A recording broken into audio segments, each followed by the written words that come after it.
Salut les Aspinous, bienvenue sur Asperger et Chien. Bon, aujourd'hui, c'est la journée internationale de sensibilisation à l'autisme. Du coup, il y a une espèce de pression parce qu'il faut faire absolument un truc ce jour-là.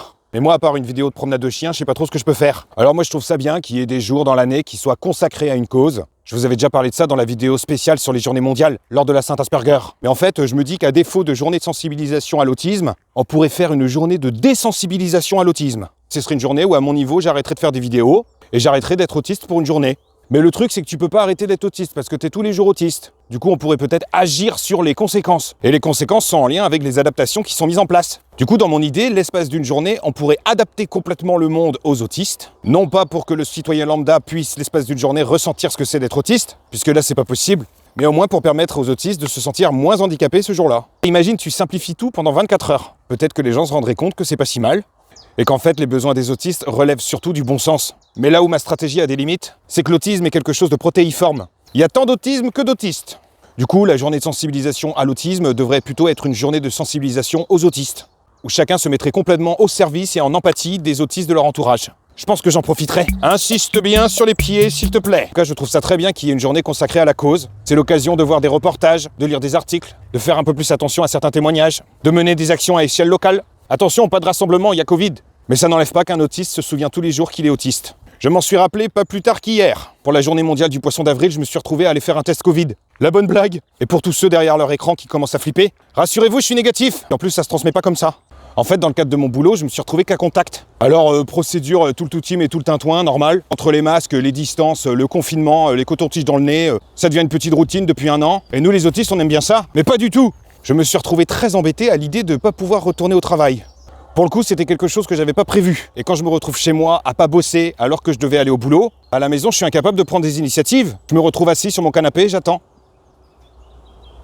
J'ai su ça du jour au lendemain, j'avais pas du tout anticipé mon programme. Alors c'est perturbant parce qu'il y a beaucoup de gens qui pourraient se dire « Cool, je vais pas bosser, je vais en profiter pour tourner ma pelouse ou aller faire un tour à la plage ». Et du coup, je me suis retrouvé chez moi, ne sachant pas quoi faire, comment organiser mon temps, avec une seule mission, aller faire un petit test. Et je suis sûr que si on m'avait demandé d'aller faire un test dans le cadre de mon travail, j'y serais allé avec beaucoup moins de difficultés. Là, je me retrouvais chez moi, c'était pas du tout prévu comme ça, et je me sentais comme dans une espèce de petite dépression.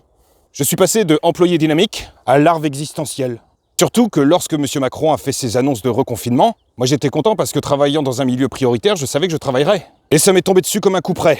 Cas contact, faut peut-être que tu revoies tes fréquentations. C'est complètement con ça. Complètement replié sur moi-même à la maison, j'étais pris par énormément de questionnements. Putain, faut que je me déplace. Et je vais à quel dispensaire? Va falloir que je fasse la queue, que je trouve ma carte vitale, je sais pas où je l'ai foutue. Faudra que je parle au monsieur qui fait les tests. Et je pense pas que me faire trifouiller les sinus va me plaire. Alors j'ai quand même pris mon courage à 2 mains. Et je suis allé faire mon test. C'est un pharmacien qui m'a accueilli. On est allé dans une tente à l'extérieur qui faisait bivouac. Docteur, avant de démarrer, je voudrais que vous soyez honnête avec moi. Est-ce que ça fait bobo?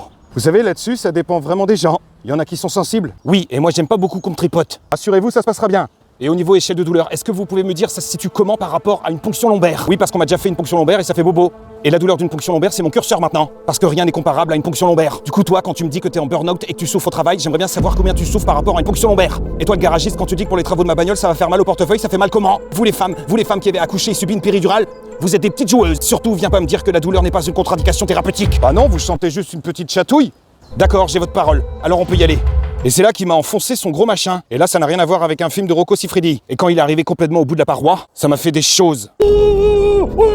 Sans doute saisi par une grande compassion à mon égard, le pharmacien m'a tapoté l'épaule pour me donner du courage. Ah.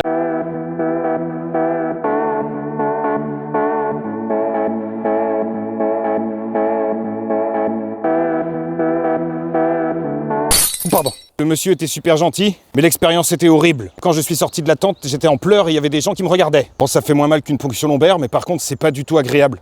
Imaginez que vous avez des fourmis dans les pieds. Bah, les fourmis, vous les mettez dans le nez et vous vous dites qu'elles sont provoquées par un marteau-piqueur. Le problème, c'est qu'il faut que je remette ça la semaine prochaine. Peut-être qu'à la longue, on s'habitue. Si ça se trouve, on finit même par aimer ça. Mais le positif dans cette histoire, c'est que je suis négatif. Bon, je suppose que ce genre de situation n'est agréable pour personne. Mais pour un autiste, les problématiques sont redoublées. Au-delà du coton-tige, c'est toute l'organisation autour qui était complexe.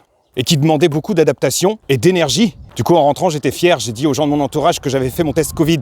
Non mais Fabrice, c'est complètement normal, c'est une démarche citoyenne quand même pour protéger les gens. Ah ouais, mais tu te rends pas compte de ce que ça m'a coûté? Et prendre conscience de ce que les choses les plus anodines peuvent coûter parfois pour un autiste, bah c'est peut-être ça l'intérêt d'une journée internationale de sensibilisation à l'autisme.